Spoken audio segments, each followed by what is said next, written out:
Me, if I had not done engineering, it would have been a failure at that time. Okay. I had failed in life to get into a good college, or I had failed in life to get into an IIM.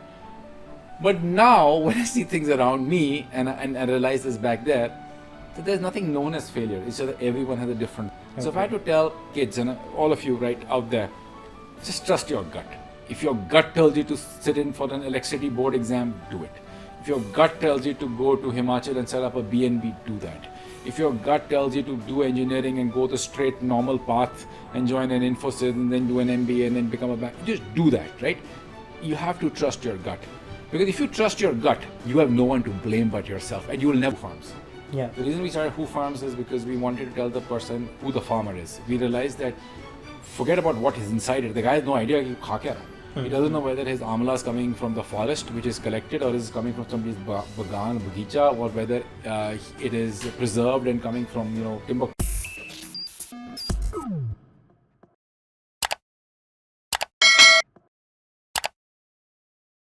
Right. So thank you so much for being on the Jantak show. My pleasure. I am very excited for this particular podcast because what you do is really I can really connect to it.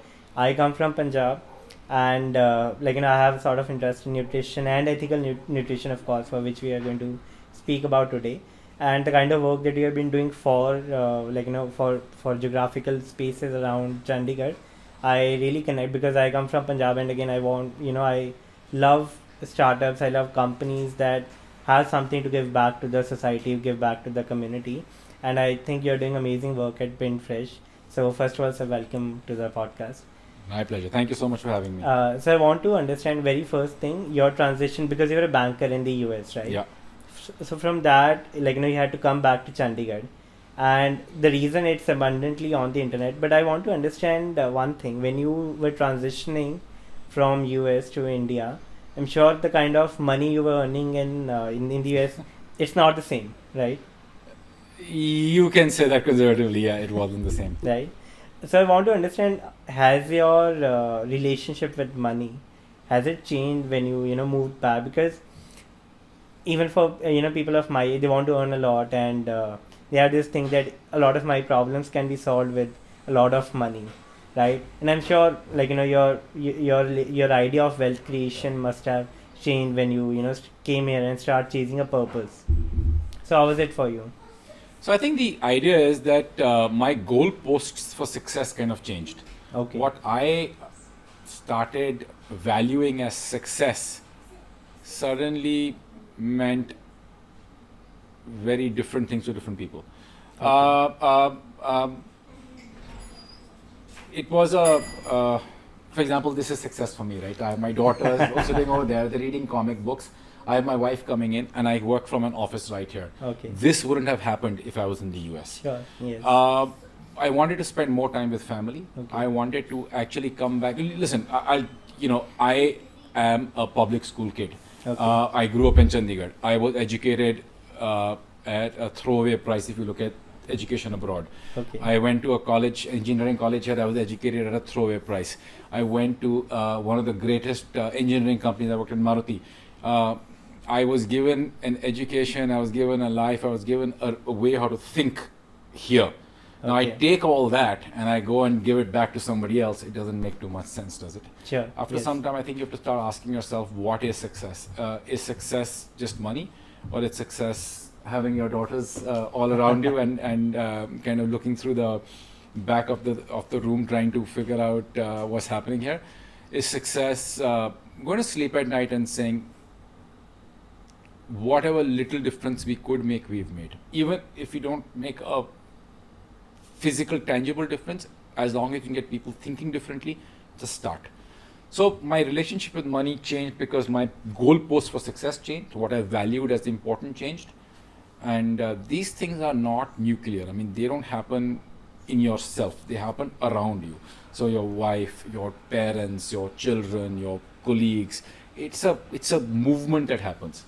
And I wasn't the only one to come back. I had 4, 5, 6 friends who also decided to come back. We decided to give up our green card, at least get out of the line of the green card application, right, and come back to India.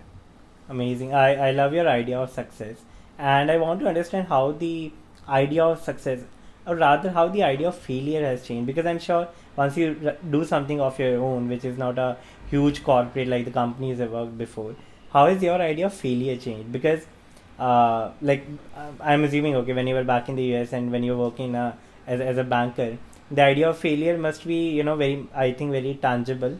But right now, even very digital, 0 1 0 1. Yeah, yeah. You get Binary, a deal, binary, yes. binary, right? You Yes. get a deal or you don't get a deal. yes, It's very yes. very binary. What's it now? So for me, I don't think there's anything known as failure.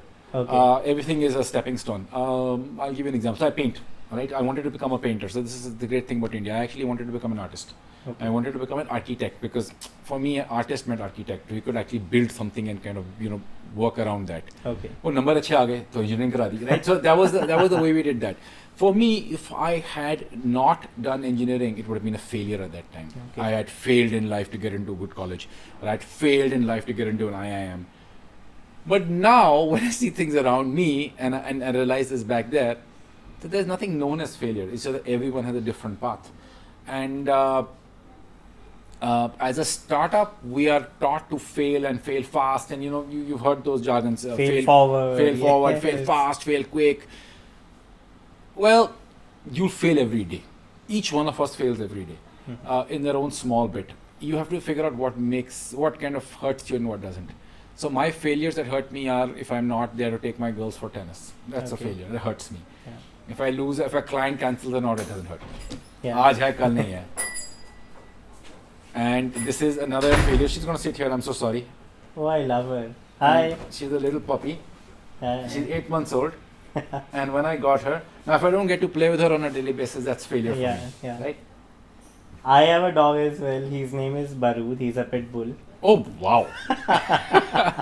Nobody wants to mess with you, huh? Yeah. Now he has gone, he's very quiet. He used to be very ferocious at some point of time. Now he's like a So 4-year-old Buddha Baba, that kind She's of 8 thing. months old. Oh, I can see, she's very active. She's a Great Dane. She's going to be 3 times her size.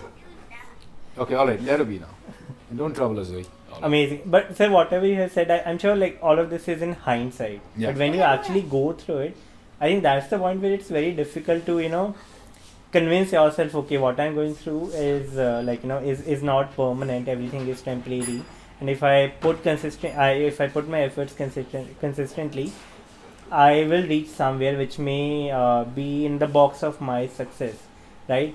So what would you say to a person who is right now going through that struggle, that failures, and maybe don't have that, the privilege of hindsight, okay, back then it was different, but now I know better. So what would you say to a person, maybe a 22-year-old Somveer, what would you say to that person? So I would tell the 20-year-old Somveer, don't just do exactly what you're doing. Don't get into FOMO. Okay. My biggest mistakes in life are pure FOMO. I feel all of us have a plan. I mean, I actually believe in destiny.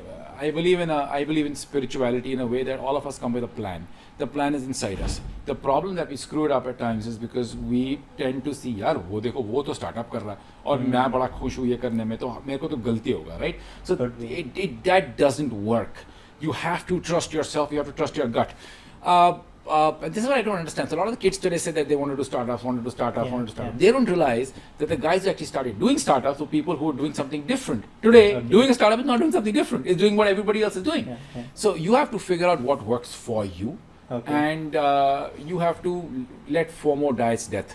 I kind of put a post on this on LinkedIn a couple of days ago saying that we spent so much money chasing dreams just because they were somebody else's dreams. Yes. And we spent not the money as much as the time, the bandwidth, the effort, the time away from family, the time away from things that were actually important to chase somebody else's dreams.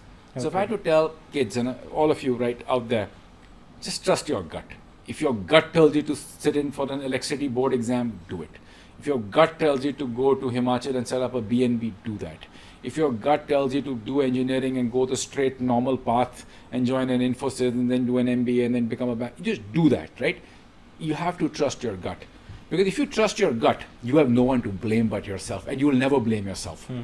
Usually you end up blaming other people. कि उस करके मैंने ये नहीं किया, उस करके मैंने नहीं किया.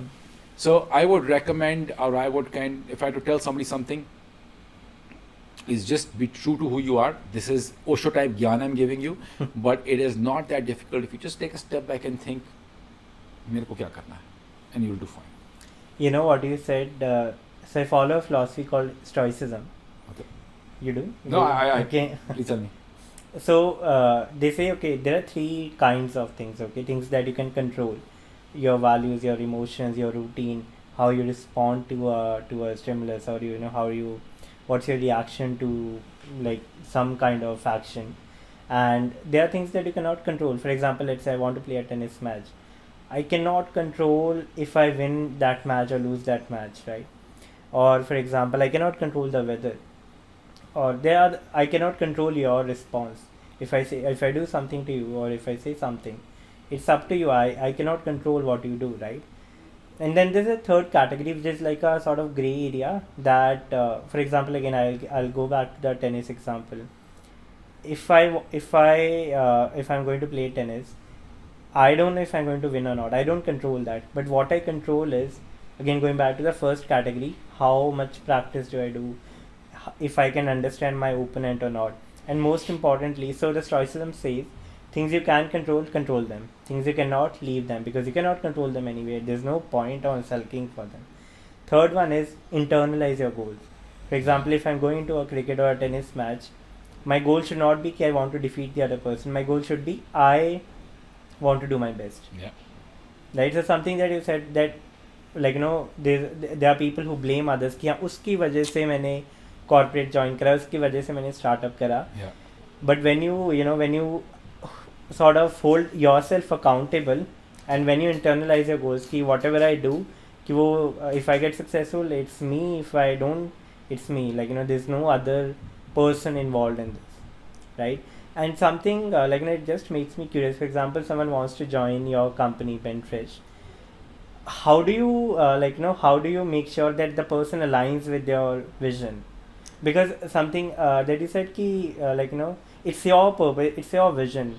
So how do you make sure ki maybe who's joining you, they align to what you do? So that's actually a really interesting question, and there are lots of parts to this. I'll expand your question slightly. I'll tell you how I hired my guys. I'll tell you who these people are, and I'll tell you what qualifications I looked at. We'd love to know that. These guys are guys who failed their 10th, they failed their 12th. Okay. These guys are guys who wanted to go to college but haven't gone to college or flunked in college in first, second, third years. There is no difference between them and us. Zero. It's just that they come from villages around Chandigarh. They have the exact same loves, exact same wants, exact same aspirations in life than you and I have. Yeah. There is no difference. Yeah. The only difference is that I got a lottery, you got a lottery, the lottery of birth. We were born in a place where we had a mother or a father taking care of us, where we weren't abused as children, where when we grew up, they asked us, "Bete, kya karna hai apne?" Right? Where if I wanted to wear a pair of jeans, my mother made sure I had them. Well, not today. We all grew up. I mean, I don't know about you guys, but I grew up in pre-liberalization India, where I remember buying a pair of jeans used to be once in a 3-year, once in a 4-year kind of event. I still do that. Right? So, I mean, for us, it was. Yes. I remember I got my first pair of jeans when I was 15 years old. I got a pair of Wranglers, which my mom paid 900 rupees, 900 odd bucks. My dad's salary was 3,000 rupees at that time, right? And I must have cried and cried and cried. For the Wrangler. Right? And so the idea is we were lucky. There are people around us who aren't lucky. Yes. And there's no difference between you and us. I mean, between them and us. So when I started hiring for my company, I tried going to a couple of colleges, and I realized that these guys are interested in fancy packages, and startups weren't a very big thing then. And I said, yeah, if you are going to want 50,000 a month, 60, I want you to tell me what you're going to do. What's your game plan? How are you going to grow this? More importantly, I want you to tell me why are you here. So the first guy I hired was somebody who I hired because I felt that his values were in the right place. Kid comes from 60 kilometers away every day on a bike. Wow. He does up and down. When I asked him about Pindfresh, he said, I love Pindfresh. I said, okay. So what do we do? He had no idea. And the reason why he had no idea was because hydroponics was such a new thing, but he knew pipo ke saath kuch karte hain, and I'm very good at cutting and pasting and kind of getting these things done. Okay. We worked out of a garage. We literally worked out of a garage. We actually went there. So I wanted to kind of work out of a garage before we did anything else. Jobs and all the Yeah, exactly. following So the path. we had a garage venture kind of thing. The first pipes we actually made were hand cut. Okay. So the guys I wanted were people who weren't afraid to build, who weren't afraid to transport, who weren't afraid to clean. I wanted to create a mini Japan. It's like I was at Maruti Udyog, where we had an unbelievable Japanese influence. And Japanese influencers said that if you're sitting on a table, you clean that table. You clean your drawer, you clean your plate. You make sure you pick what you have to and take it there. Everybody's equal. There are no chaprasis, there are no jamadars, there are no bosses, there are no CEOs. Everyone, all this vertical nonsense we have is actually horizontal. Okay. Everyone does everything. So when I hired my guys, I wanted to hire a bunch of people who realized that and who knew that आज हम machine बना रहे हैं, कल इसको बेचेंगे, परसों CEO बनेंगे. So when I started looking at guys, the only people I could find were people like this from villages around us who have not completed their 10th, 12th. The only other option they have was Zomato drivers or, sit 20 years to clear some electricity department exam or some government of Punjab exam. And I realized that if I just train them slightly, if I just get their understanding correct, they do wonderful. And we really haven't fired too many people. I mean, the only people we've actually fired are people who wanted to leave. But apart from that, people who've left, but really haven't really fired anyone. So our entire premise of hiring the right guys kind of worked for us. So these are the kind of guys we actually did hire. And when we looked at them, we wanted people who weren't privileged. We wanted people who didn't think that abhi yaar degree aa gayi hai, abhi baithna hai, and I want an easy life. I was one of those guys. So I didn't want anyone like that because I knew I was wrong when I was growing up. So that's what we were doing. I think it's beautiful that you acknowledge your privileges. That's the first thing I wanted to acknowledge that for you. The second, so what I believe that, for people like me who had come from places like Malod, we don't have a lot of notions. Like it's comparatively, we have a very simple life. For example, if someone would say, okay, वहाँ जाना है, I'd say कि हाँ चलो सीधा रास्ता. If not, I'll build something. But then for people maybe grew up in various kinds of privileges and have had a lot of I think abundance नहीं थी हमारे पास. Yeah, right. Abundance के साथ बहुत ज़्यादा notions आ जाते हैं. We didn't have abundance. I think I had my life's first pizza when I came to Chandigarh. Yeah. I went to first movie when I came to Chandigarh. I haven't used shampoo. वो तो चलो I thought कि जो साबुन से काम चल रहा है मैं क्यों shampoo use? I still don't use a shampoo. I hear you. So I think we didn't have that kind of abundance, and because of that we didn't have a lot of notions. कि okay, what would happen if this happens? We had a very simple funda कि हाँ ये है करना है.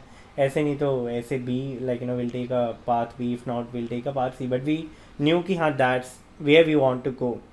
So I think, but again, I also come from a privileged background, so I try to relate, but बहुत चीज़ें हैं that I cannot relate because the kind of people you have hired, they don't have those kinds of privileges. There's a sense of scarcity. There's a really strong scarcity which they grew up in, so they realize and the scarcity could be money, it could be family, it could be ideas, it could be so many things. Yes. So yeah, I guess you're right. I think your abundance point is. I think थोड़ा romanticize कर देते हैं कि in the hindsight, but I'm sure the kind of struggles they have had, we cannot really be empathetic. Like we can just imagine, okay, this is what would have happened, but the whole process of going through it is way worse. That's what I think. I agree with you. So for people who are we'll obviously attach the website of Pindfresh, but if you can in a very brief tell what does Pindfresh do so that we can shift the conversation to Pindfresh. So what we did was we came back to Chandigarh 5 years ago, and this is in the US where my dad and I bought a domain. We bought it in the US called pindfresh.com, and we bought pintfresh.com. Pintfresh. Yeah. Okay. So we said dad said either we'll set up a microbrewery or we'll kind of sell food. The idea wasn't to actually make money. The idea was to tell people how easy it is to grow food at home. It started off my dad isn't too well, and he was told back in the day that ये आपके खाने से हो रहा है. And then we realized that as a state, Punjab is screwed. I mean, we are a water exporting state. Do you know that? We export more water than any other state in this country. Because of the crops. Yes, because of the crops. So wheat and rice we grow, we literally export the water. Yes. For a state that has no water, we're exporting billions. We've exported billions of liters over the last 30, 40 years. We spray pesticides to kill everything Yes. around us. So there are no. Have you seen jugnus? Go see. Try finding a jugnu in Chandigarh today. You won't find one. I don't think you'll find. You won't find jugnus. When I was a kid, used to find jugnus everywhere. Oh. Okay. Go try finding jugnus today. There used to be these millions of caterpillars and worms all over the leaves. There's nothing. We have sanitized ourselves. We have sanitized ourselves clean. So when we came back, my dad was told that because of your food, you're not well. And he says, you know what? My dad is a fighter. I'm sure he is. He's a heavyweight fighter. So this guy said that I'll kind of do this on my own. I'll grow on my own. So on his roof, he started growing food. Initially, it was just tubs of matti, potatoes. He was growing cauliflower. He was growing tomato and ghias. He was growing all things which he wanted to grow for himself. But my dad there's another thing about my father. That he's extremely well traveled. He's traveled the whole world. I think he was in Singapore or was it Australia? I forget. Where he got himself a small hydroponic kit. It's Singapore. In Singapore. So Singapore. He got himself a small hydroponic kit. He got it back to Chandigarh, opened it up, and we started playing with it. And he started growing stuff. And then my dad also is an engineer. So he said, Yare, I can make this better. I can make this cheaper. I can make this more usable. I can make this nicer. And he did. You didn't want a 80 rupees tomato. Yeah, he did. I'm quoting you. Oh, you remember that? I'm sorry. So the idea was that it was a fun hobby. And when you're doing a hobby, it's obviously a hobby. You don't calculate costs. You don't. I mean, if you're a painter, you don't actually see how much paint you're putting. Of course, it's fun. But when he wanted to do this slightly larger scale, he realized there's nobody in India doing it, and it wasn't tough to do. It was just that you needed to do it at scale. I've explained before. So nutrients we had to make. You can't make these many nutrients. You have to make a whole lot of them because they all come in big packets.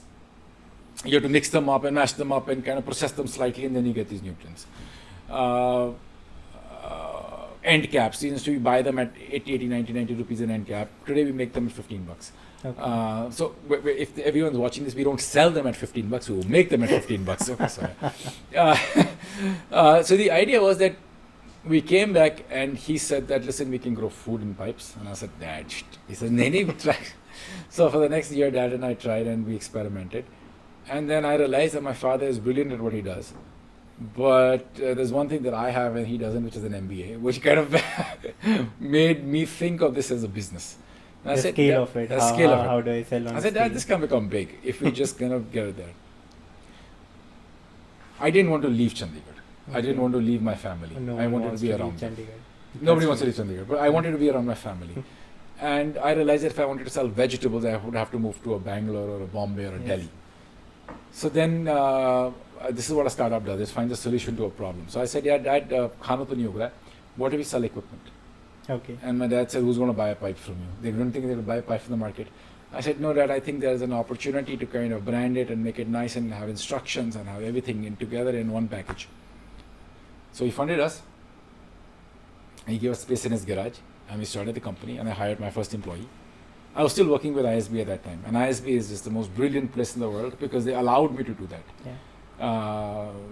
I have the fondest memories for my college.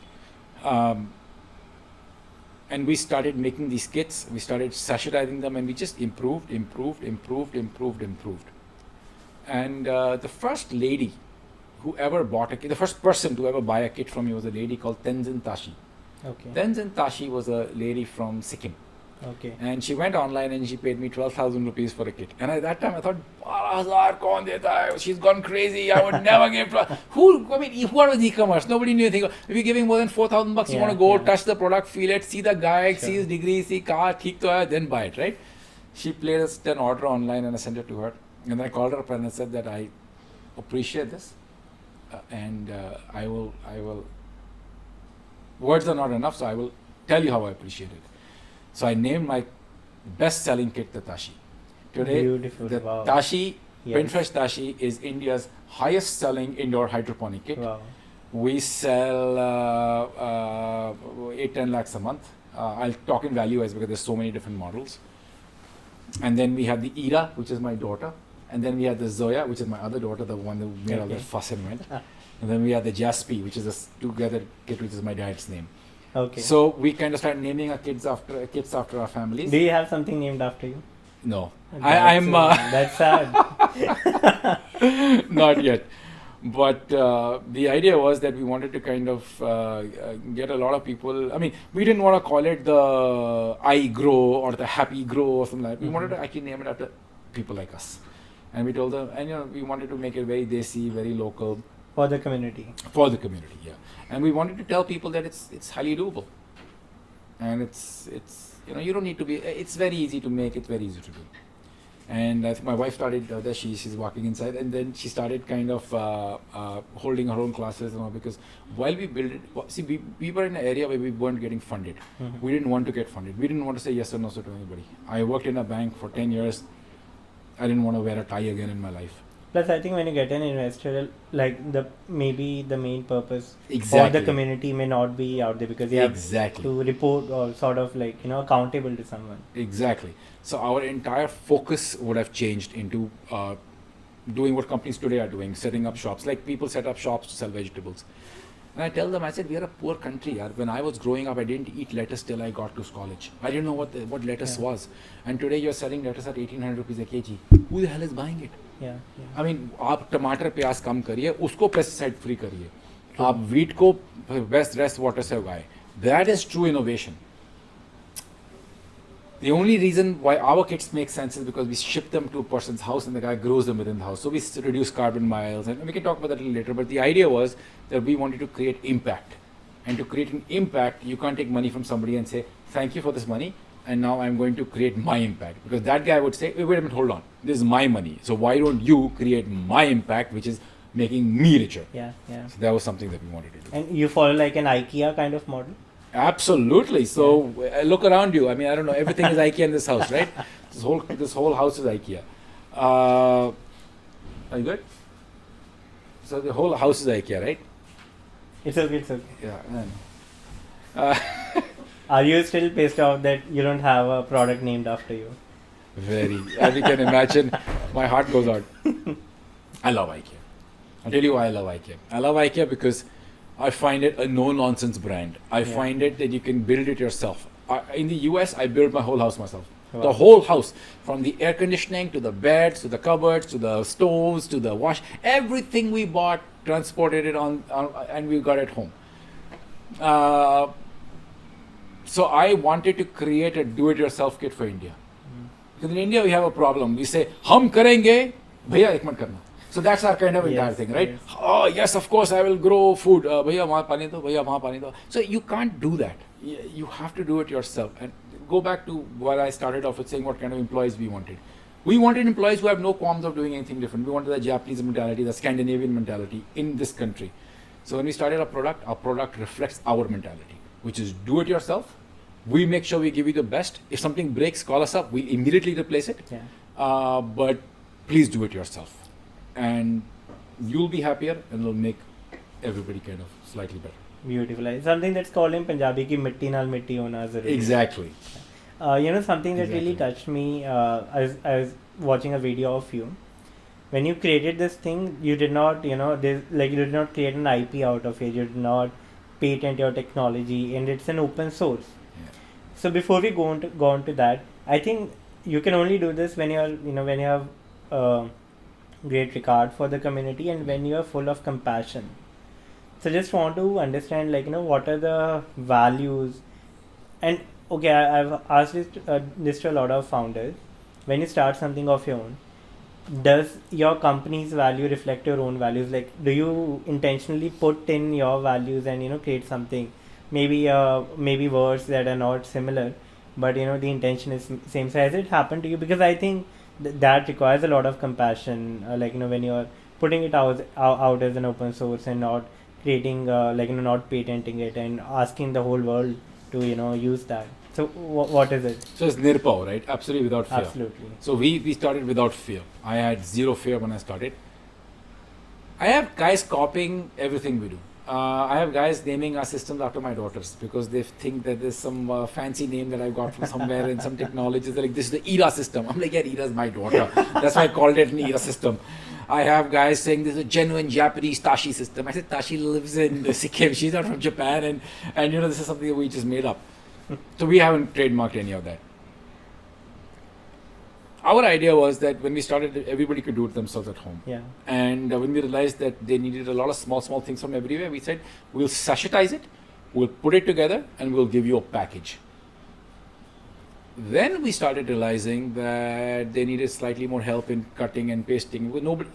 So this is not the US. In the US, everybody does everything themselves, guys. Yeah. They build houses themselves, right? They build ponds themselves. They build entire rainwater harvesting system themselves. You get a guy to build a rainwater harvesting system in India, where we are supposed to be, where we are all supposed to be men of the soil. Yes. We'll be like, just call somebody will do it, right? So call a guy. Call a guy. And there'll be a guy who doesn't know anything himself. And we'll be telling him, yeah, pipe lagao, usko aise hole karo, right? So it's a very jugaadu type system. And the reason why we're so good at jugaad is because you have to understand, we are kings, all of us. Our mentality is of kings, especially in Punjab. We have never lacked anything. Absolutely. We had food, we had, people were all together, a very cohesive society. Yeah. Rich culture, rich heritage, right? So we had nothing to lose. But when we got partition and when we started the new birth of this country, we had a serious lack of resources. Yes. And we had to somehow figure out how to bridge that gap between the resources and our kind of wants. Yes. So Jugaad came in. So Jugaad was temporary. Unfortunately, today it's become a way of life. So when we started this, we told people, yaar, ye Jugaad tusi karo. Build it like this, build a dudha dabba, kyoda dabba, get a cover it with silver foil. But then we realized that's not the right way to do it. Why don't we make a proper model village, rather than model school? We'll make you a model kit. We'll price it. So today our largest selling kit, we started pricing it at $3,000 when we started. Today we price it at 1,600 rupees. Prices have gone doubled and we've halved our price. It's just that why we were able to do it is because our quantity kind of increased. So we said that we'll give it to you at a price cheaper than what you can make it at. Wow. But I want you to still make it. I want you to go home and say, where can I fit this? How can I build this? What can I do with this? Where am I now? Where am I going to get to, right? So all that had to happen in my view. So yeah, I think my kind of values and another thing about values, Manik, is that values come out very strongly when you're comfortable. The moment you put a guy in the corner, yes. When you're being yourself. But you have to. So for us, we were lucky that we had a lot in terms of. I did not have the poverty of an idea. I didn't have the poverty of family. I did not have the poverty of things. I mean, money was always tight for everybody. Everybody in India, money is always tight. My mother was a school teacher, so we were all kind of always struggling. We've done well for ourselves now, but. Paycheck to paycheck. It was all paycheck to paycheck. I've seen my mother selling her rings to pay some EMI. I've seen my dad sell his father's pistol. I've seen, we had in this beautiful big house which you see, which is my grandfather's, we had a scooter till 1994. A nice, beautiful green Chetak which my father refuses to sell because he said, you grew up on this and this is what your background is and don't ever forget that. So we have a green Chetak lying downstairs, but that was our reality. So when you do that, you actually start putting your own values into everything you see. So we did put a lot of our own values into our company. We made ourselves frugal, we made ourselves customer centric, and we made ourselves fun. And I told my guys, yeah, nobody's going to get an ulcer today. Nobody's going to get an ulcer in my company. You just relax. I'll make sure we do well. Just do what I'm telling you to do, and we'll grow together. So we did that, and we had a lot of help on the way, but inshallah we are here right now and we're doing well. Beautiful story. I'm going to use, what you said, nobody is going to get an ulcer. Yeah, nobody's going to get an ulcer. I'm going to use that for future. And I will name you, even though you don't have a product name after you. But on a serious note, when we speak about Punjab, I think we are already in a red zone. The kind of water level that we have, it's really below. It's really low. And something that you said, we are a huge exporters of water. And that's very alarming. So just want to understand for my generation and the generation after me, What does it mean for us? Well, it means that we'll have to work much harder than our parents did. Listen, our parents didn't screw us over. You have to understand that. Okay. It's not that they knew what they were doing. It's Sure, not that okay. they knew that pesticides were bad. People till the 1980s thought smoking is not only okay, it's very good for you. We had doctors recommending smoking to patients. There's a drug called bortezomib, which was given as a morning sickness drug to women in the US, Okay. which is now a frontline cancer medication. That resulted in stunted children, children with no arms, children with no legs, right? So we did not know what was going on. But I'll tell you what went on. What went on was we have pumped our state dry. Political pressures have... You can't say anything to a farmer in this country. At least, and you've seen what's happening, right? Yes, yes. Whether they are right, I think they're right, but whether they're right or they're wrong, let's not go with that right now. Yeah. But the thing is, you can't say anything to a farmer today. So what people do is they try to appease them. Farmers don't want free water, I tell you. They don't want free electricity. They're happy to pay for it. As long as they get a good price for their food. As long as they get a little bit of respect when they're going to give their food in the market, Yeah. or they have good quality of seeds, or they have good quality, right? But so what our guys think is we'll give them free water, free electricity to run free tube wells. So when their free tube wells run, people are pumping out water. Right here, about 35 kilometers from this house right now, we had a piece of land back in the day. We had water at 50 feet or 200 feet. Now it's 800 feet. My neighbor is God. Chandigarh, is India's largest tube well digger. And they tell us the exact same thing, that the water table is going down, down, down, down. It's 1/16. Exactly. And the 1/16. problem is, it is not fixable overnight. It will take hundreds of years to fix. Of course. So where does that leave us? Where does it have you and me, right? So first of all, we have to understand that this is a statewide problem. And it is not limited to Punjab. It's Punjab, Haryana, it's parts of Rajasthan, it's Jammu Kashmir, parts of Himachal, right? It's a huge belt that is over here. It's the agricultural belt. Yes. We have a problem. So how this gets solved, I don't want to even get there right now, because these are fraught with political stepping on kind of preconceived ideas of what should happen. Yeah. But what you and I can do is, first of all, everyone water harvest in their own house. It'll help us this much, but you should do it. Most importantly, buy local. Buy within a 30-kilometer radius of where you are. If somebody's selling you rice from MP, don't buy it. If somebody's selling you wheat from Rajasthan, don't buy it, right? Try buying as local food as you can. Because the problem with a lot of these water issues is that we have transportation issues. Your food travels millions and millions and millions of miles, which basically means, so as a country, India, we waste 40% of our food. Okay. For a country which is so hungry, we waste 40% of our food. And who eats that 40% of the rats? Is it because the storage, like the Storages are bad and reserves? transportation is so crazy. Okay. So storages are terrible and transportation is a big pain. Get that down, because if you stop eating the rice from that far away, they'll stop growing it, which basically means the problems start kind of going away. Secondly, the only way that you can change Punjab is you have to realize the Punjabi. We are highly egoistical. Yeah. You yeah. tell me today don't water your plants. The moment you turn around, I'll double bloody water them. No doubt. No Because doubt. I'll say, who the hell is this guy to tell me, right? Yeah. But if you have to understand the Punjabis, you have to go to them, you have to explain to them, you have to go to them, you have to explain to them, you have to kind of be connected to the farmer.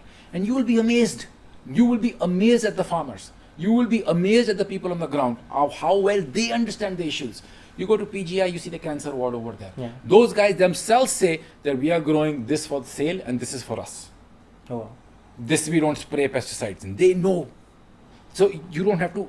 So all you need to go there and say is that, what if this becomes that? Why don't we just do the whole thing? Yeah. What is your issue? Is your issue that you won't get paid for it? Well, we figure out a way to pay you for it. Mm-hmm. Is your issue that your harvest will become less? Why don't we show you case studies where it will become less for the first year, for the second year, for the third year, but after that it'll go double, triple until you're making 15, 18, 10, 20 times the harvest you'll be taking out. We have to get Mansuba Fukuka's book, One Straw Revolution, and get it to Punjab, translate it to Punjabi and show our guys. So the only way we can save the state is by not saving it. ourselves is by is by educating as many people as we can. Because the moment you have someone saying, I will save this state, nobody can save anything, right? Especially for for a state like us. We have to be more inclusive, at least with our fellow Punjabis. And so that is my kind of take on this. There are lots of solutions and lots of problems and counter arguments. Mota, get everybody together. That's the only way it works. One thing that I get out of your answer, and something that we have spoken a lot on our podcast, is delayed gratification. So how you said that ki maybe 1, 2, 3, 4 saal you'll not get that much harvest, but eventually you will get. Yeah. And I think, but again, for farmers who live from harvest to harvest and don't have that kind of money, so it's a bureaucratical and political problem as of now. But thank you so much for the answers. What you and I can do, right? I think even if we can change one person through this, I think a part of our job is done. Yeah. Only a small part, but we have made some progress. Right. Now I want to move to another part of the conversation, which is about ethical nutrition. I think for a lot of people, what they don't understand what they're eating, and there's something in one of the sessions back in 2017. There's a person was speaking that it was more of on a different note, that what you're eating, if you're eating the kind of energies you're taking that inside, and it's like you take that kind of energy inside you. But I do think, for example, I'll give you an example. In one of the restaurants, they used to sell in Chandigarh. I'm not going to name. They used to sell packaged food, okay, and they had written, okay, the calories, like the protein, the fats, the carbohydrates, the fiber, right? And we were very impressed. My friend and I, we were kind of aware about the protein requirements, how much amino acids and everything, like whatever you need. And after I think a few weeks, like when it started, they had this labels on their food. Okay, this is this is the quality calorie content of this food that you're going to eat. I think after 5-6 weeks down the line, they had changed.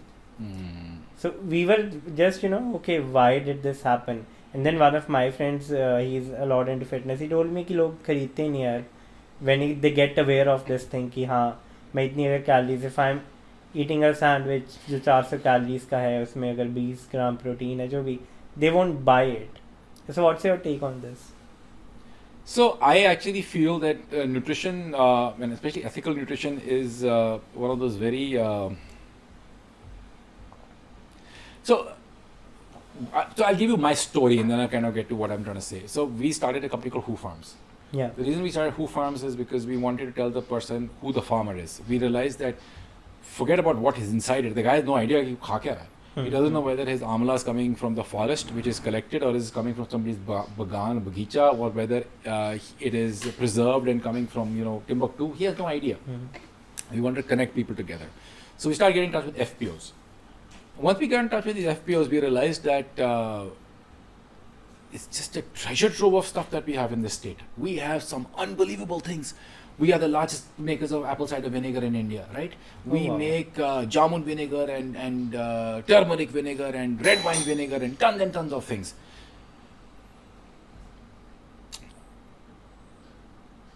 The problem was that these guys couldn't sell. So I told them, why don't we figure out a way to sell for you? So we got those vinegars out and we started putting a label कि ये इसमें इतना fat है, ये carbohydrate है, ये energy है, ये ऐसे. We kind of made the nice labels and put them. They are required by FSSAI. Yeah. And that's when I realized that this doesn't work. This doesn't work because you as a common man don't know what you're reading. You have no idea that you should be eating 1,000 calories or 2,000 calories or 5,000 calories. You have no idea what kind of good sugar there is. So I can say it's zero sugar, but I'm putting FOS, which is a sugar substitute. Whether it's sugar from ganne da juice to superior, right? What are you drinking? Are you drinking added sugars, or are you drinking just the sweetness of the ganne ka sugar? But that'll come out as sugar in the backing, right? Yeah. So the labels themselves are extremely misleading, and they are actually made for packaged food. They're actually made for processed packaged food, which can last for 20, 30, 40, 50 days, well, months, if the amount of preservatives are there. So our take on ethical nutrition was to tell people that if you're drinking amla does 1, 2, 3 good things for you and 1, 2, 3 bad things for you. So if you drink too much amla, you're going to start developing dark circles around your necks. Okay. If you're drinking too much beetroot, you'll feel that your stomach is bleeding because if you go to the loo in the morning, everything will be red. Yeah. So we trying to figure out what should be communicated to the client in the most ethical way possible. Now here is a very tricky zone because you can communicate anything to the client. You can tell the guy, if you drink apple cider vinegar, आप पतले हो जाओगे, आप गोरे हो जाओगे, आप लंबे हो जाओगे. Right? You can do all these things which Indians want to do. Yeah. These are all things that all of us, well, at least the advertisement industry thinks that we want to do. Everybody made a chiller, but so for us, it wasn't so much of putting what exactly is inside this package. We wanted to tell people what is the active ingredient and what it does for you. Yeah. What would happen? What would happen? And then we went a step further and we said, because you're drinking this amla vinegar from us, or you're having this amla candy from us, there are 3,000 women who are able to feed their children in Hoshiarpur, because that's where they're collecting it. Or if you're eating this tinned saag from us, which has got no preservatives, there are 100 families in Patiala who are able to send their kids to school. So for us, that was ethical nutrition. It was because we realized that the way our nutrition labels are made are faulty in the first place.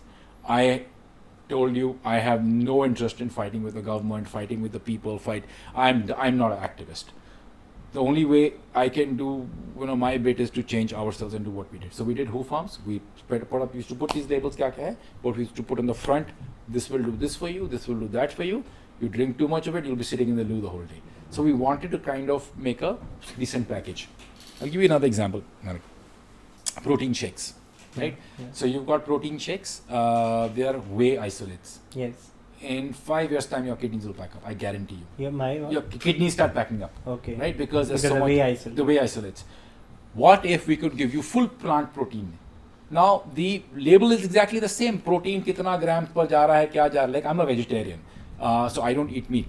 But so I know where I need to get my kind of protein from is dal. When I started trying a protein shake, it didn't kind of agree with me. Then I realized because these are whey isolates. It's got nothing to do with the way we normally eat protein and the way over hundreds of thousands of years our bodies have evolved. And I think that is when I again told my partner, so I have a great partner who started this company with me, that let's get ethical about this. Let's tell people that it's full plant protein. It might give you half the protein per scoop, but it's the right thing for you. So that's where we were, and that's how we started. Very recently, so my mom has high uric acid, and we are thinking, okay, how we can complete her protein requirement. So we ordered pea protein from My Protein. Okay. So it's a plant-based, vegan, gluten-free protein. Yeah. Which does not, like sort of uric acid नहीं बढ़ता उससे. And I was not aware of that. Very recently, they had come to Chandigarh. One of my friends had come to meet me and my parents. Like he's very close to me, and then my mom, okay, तो protein पीता है, a lot of that, and then I was explaining कि so if her body weight is let's say 60, I think she needs around 70 grams, 70 to 100 grams of protein, but she's like the only protein that she's getting is from dal. Yeah. So I asked my friend, okay, कि यार मम्मा तो नहीं मानते like whey protein वगैरह के लिए, how do I because she said कि मेरा uric acid बढ़ता है, I cannot have like the protein that you were having. So he said कि okay, why not try this? That's when I got I became aware of that. So I think a lot of problems are solved when you get aware of things. Yeah. Exactly. You need to get aware of these things. A lot of us are still in that fog. Okay, so the last part I wanted to speak about is the North Indian diet. Yeah. Because okay, so you are getting ready for that. So you have rightly mentioned let's say the protein that we are getting is from dal or maybe rajma or maybe paneer or tofu. Yeah. Like whatever we are having, but I think it still does not complete the requirement that we may have. Yeah. Right, so just want to understand how, because I believe there are two things that are lacking in the North Indian diet. Vitamin D, because I think we don't have access to seafood. Fish, the quality of fish, I'm not sure what is it in Chandigarh, but back in places like Malod, you just get basa fish. I think. It's not as good as Just basa, by the way. I don't know why do they name basa like It's a Vietnamese fish which is grown in the sewage ponds of Vietnam. See, I mean, so I lived in Kerala for about 5 years. One thing you have to realize about India is that the further south you go and the further east you go, the more non-veg you become. yeah The okay. 3 largest vegetarian states are Haryana, Punjab, and Rajasthan. Okay. Right, followed by Gujarat. So as a state, we've been vegetarian. When our entire influence in this part of Punjab is all vegetarian. The Punjab, which is non-vegetarian, is actually the northwest frontier, so the Peshawar side or the Rawalpindi side, which actually we are from that side, but I mean, back in the day. But this part of Punjab is all vegetarian. So how do they get their proteins? How do they get their food? How do they get their things, right? So the long answer of this is, the short answer of this, I really don't know. The long answer is that I've tried to live a long vegetarian life. In fact, I feel that if you're vegetarian in Punjab, it's okay. The moment you turn vegan, you'll die. Because as a state, we are heavily reliant on animal products. I am not a very big fan of milk, but I have at least 3 glasses a day. Right? And why are you contradicting yourself? Exactly. So personally, I feel it's a cruel industry. Yeah. But I freaking love milk. I have 3 glasses of bilkul thanda dudh with nothing inside it, right? Just absolutely plain. No coffee, no Bonvita, no sugar, nothing. I can have tons and tons of dahi. No problem. I have ghee, I have rajma chawal right now. I was the only guy who put ghee in rajma chawal, right? Because that's the way I feel in my own mind. I get my kind of nutrition.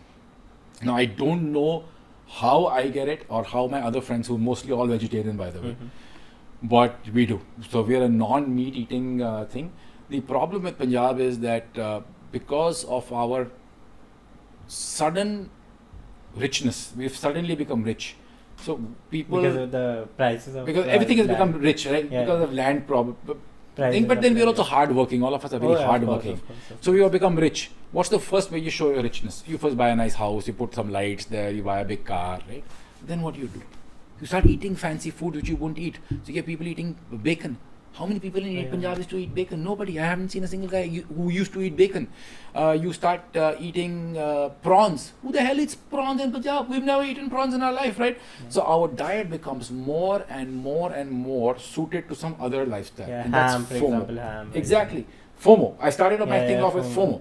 FOMO. We are fearful कि यार अगर हमने ना फोई ग्रा नहीं खाया या हमने गूज लिवर नहीं खाया या हमने स्नेल्स नहीं खाए तो हम रह गए हैं पीछे, right? I've had snails in Nepal. So the idea Just is that, confirming to what you had said. yeah, they're tasty though. So I used to eat meat like a madman. Oh, wow. I stopped some time ago. But the idea was, when I moved back from the US, but the idea was that if we just live our natural old diet, and again, I don't want to sound very हमको सब पता है types, like, you know, our ancestors knew everything, but I think our present lot are overdoing it. Our present lot, you cannot digest 6 times meats a day. You can't do it. Of course. You can't digest whey protein the way we drink. You can't the way we drink alcohol, you can't do, right? So from a North Indian point of view, our diet is just it's completely gone, and that's not because of anything else. It's because of newfound wealth and Of the course. need to show that wealth to other people, and the way to show that wealth is through things like this. You know, I think one of the last things, but very recently I was reading about veganism, and so I think there's a concept called white veganism, where we the way veganism has been marketed is, let's say, for a person living in Punjab, let's say a person living in Abohor, they don't have access to vegan products, they don't have superstores, but I think they need to understand तुम घर पे बैठ के भी you can be a vegan. I think it's comparatively easier in Punjab to be a vegan. You've hit the nail on the head. It's very easy to be a vegetarian/vegan in Punjab than is it to be anywhere else. Absolutely. But फिर वही है ना कि अब जो Netflix पे shows आते हैं, they show a very different kind of veganism. Like, you know, maybe the soy milk or like the things that we may not have access to. Abhi, I think Chandigarh we have started getting access to various products, but still, we have a long way to go. Yeah, you're right. So I mean, I don't think that I really don't think that being vegan or something has to be a very expensive choice. Today it's a very expensive choice. Yeah. You want almond milk is 300 rupees a liter. Yeah, I know. You want to have almond butter, so you have to first think कि मैं कौन सा kidney बेचूं अपना, right? I mean, you want to go get something plant-based cheese. Right, you go to Jagat Singh right, 2000 rupees that इना कोई चीज मिलता है यार. I mean, you're also looking at the guys looking at you, and you're like, just give me the normal milk-based cheese. I don't want to like, you know, and it tastes like crap. So the idea is that it's all, in the end of the day, you have to understand that most of these people are in it for the money. If you kind of go back, you'll find it's got to do with the money. So people who are in it for the love of it don't have to do all these advertisements and all that. नहीं होता है. For me, we've grown up in Punjab. We've grown with, again, I don't know your views on all this or your guys' views. I think the milk industry, the cruel industry, but I think if the milk industry wasn't there, I wouldn't have been able to survive.